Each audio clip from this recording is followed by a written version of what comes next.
বাবার জীবনের শেষ দিনগুলোর কিছু মুহূর্ত ভিডিওতে বন্দি হয়ে আছে, যা আজ গ্যালারি ঘেঁটে সামনে এলো। এক কঠিন সময় পার করেছিলাম আমরা। বাবার শারীরিক অবস্থার কারণে স্বাভাবিক প্রস্রাবের পথ বন্ধ হয়ে যায়, ফলে পেটে নল দিয়ে তা করাতে হতো। প্রতি 20 থেকে 21 দিন পর পর এই নলটি পরিবর্তন করতে হতো। প্রথমে চট্টগ্রাম মেডিকেল কলেজ থেকে একজন আসতেন, যাকে প্রতিবার ফি দিতে হতো।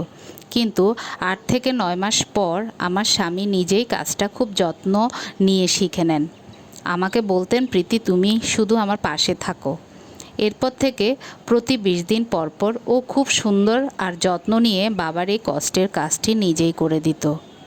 সন্তান হিসেবে বাবার সেবা করা এবং সেই সময়ে তার পাশে থাকতে পারা আমাদের জন্য ভালোবাসার এক গভীর অনুভূতি। এই স্মৃতির মূল্য আমাদের কাছে অপরিসীম। হাতে গ্লাভস পরে পরম মমতায় উনি নলটা পরিবর্তন করতেন।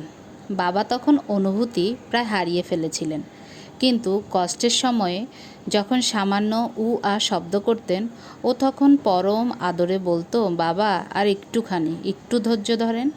শুধু এই শেষ মুহূর্তেই নয়, বিয়ের পর থেকে দীর্ঘ 18 থেকে 19টা বছর ধরে ও বাবাকে যে অগাধ ভালোবাসা আর সেবা দিয়ে এসেছে, তা বলে শেষ করা যাবে না। শেষ সময়ে বাবা বিছানাতেই পায়খানা প্রস্রাব করে দিতেন। অফিস থেকে এসে কোনো দ্বিধা ছাড়াই ও বাবাকে নিজ হাতে পরিষ্কার করে দিত, আর আমি বা শাশুড়ি নলের জমানো প্রস্রাব ফেলে দিতে সাহায্য করতাম। শেষ দিকে বাবার পায়ের নখগুলো এত শক্ত ও বড় হয়ে যেত যে সাধারণ নীল কাটার দিয়ে কাটা যেত না। প্লাস দিয়ে অনেক কষ্ট করে আমি নিজ হাতে বাবার সেই নখগুলো কেটে দিতাম। বাবার প্রতি আমার স্বামীর এই নিবেদিত ভালোবাসা আর দায়িত্ববোধ কোনো কথায় প্রকাশ করার মতো না। সে প্রায় বলতো, আমার বাবার শরীর, এতে আমার ঘৃণা কিসের? ছোটবেলায় বাবা আমার জন্য কত কী করেছেন, আমি আজ বাবার জন্য এইটুকু করতে পারবো না? তাই অনেক সময় হাত মোজা বা গ্লাভস ছাড়াই বাবাকে নিজ হাতে পরিষ্কার করে দিত। তবে পেটে নল লাগানোর সময় কোনো ধরনের জীবাণু সংক্রমণ যাতে না হয় সে বিষয়ে খুব সতর্ক থাকত, এবং তখন অবশ্যই গ্লাভস পরে পরম যত্নে কাজটা সম্পূর্ণ করত। ভালোবাসা আর চেষ্টার কোনো কমতি সে রাখেনি। বাবা যখন প্রথম স্ট্রোক করেন, হাসপাতাল থেকে বাসায় আনার পর থেকেই অফিস শেষে এসে প্রতিদিন বাবাকে ব্যায়াম করাতো, নিজ হাতে খাইয়ে দিত। এমনকি 3 তলা থেকে বাবাকে একাই কোলে করে নিচে নামিয়ে আনতো।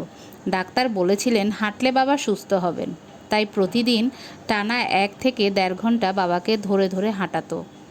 তার এই অবিশ্বাস্য পরিশ্রমের ফলেই একসময় বাবা কারো সাহায্য ছাড়াই একা একা হাঁটতে পারতেন। আজ পিছনের এই দিনগুলোর কথা মনে পড়লে বুকটা ভারী হয়ে ওঠে, চোখে জল ভরে যায়। তখন আমাদের হাতে কোনো স্মার্টফোন ছিল না, একটা ভালো ফোন কেনার মতো সামর্থ্য আমাদের ছিল না। থাকলে হয়তো সেই পরম মমতাময় দিনগুলোর সবটুকু ক্যামেরা বন্দি করে রাখতে পারতাম।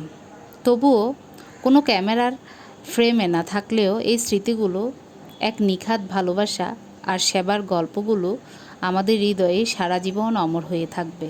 হয়তো অনেকেই প্রশ্ন করতে পারেন, এই ভিডিওগুলো ইউটিউবে দেওয়ার মানেটা কী? আসলে এই জীবনের প্রতিটা স্মৃতি আমাদের কাছে ভীষণ মূল্যবান। এগুলো আমাদের জীবনের এমন কিছু মুহূর্ত যা সারা জীবন আমাদের সঙ্গী হয়ে থাকবে। ফোনের গ্যালারিতে জায়গা কম থাকায় এবং দুর্ঘটনাবশত স্মৃতিগুলো হারিয়ে যাওয়ার ভয়েই মূলত ইউটিউবকে একটি সুরক্ষিত আর্কাইভ হিসেবে বেছে নেওয়া।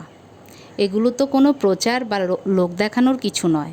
এগুলো আমাদের জীবনের ঘাম, রক্ত আর ভালোবাসার এক নিঃস্বার্থ গল্প। এক সন্তান ও পরিবারের শেষ মুহূর্ত পর্যন্ত বাবার প্রতি শ্রদ্ধা আর ভালোবাসার অমূল্য দলিল। এই ভিডিওগুলোর মাধ্যমেই আমাদের পরিবারের ভালোবাসার স্মৃতিটুকু পরম যত্নে চিরকালের জন্য জমা রইল। জীবন বয়ে চলে তার নিজস্ব নিয়মে। মানুষও একদিন চলে যায়, কিন্তু থেকে যায় কেবল ভালোবাসা, ত্যাগ আর একসঙ্গে কাটানো অনুভূতির কিছু স্মৃতি। বাবা চলে যাওয়ার আজ এতদিন পরও তার প্রতি আমাদের শ্রদ্ধা আর ভালোবাসা এক বিন্দুও কমেনি।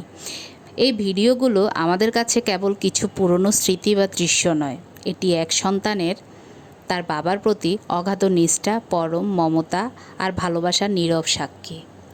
ধন্যবাদ সবাইকে।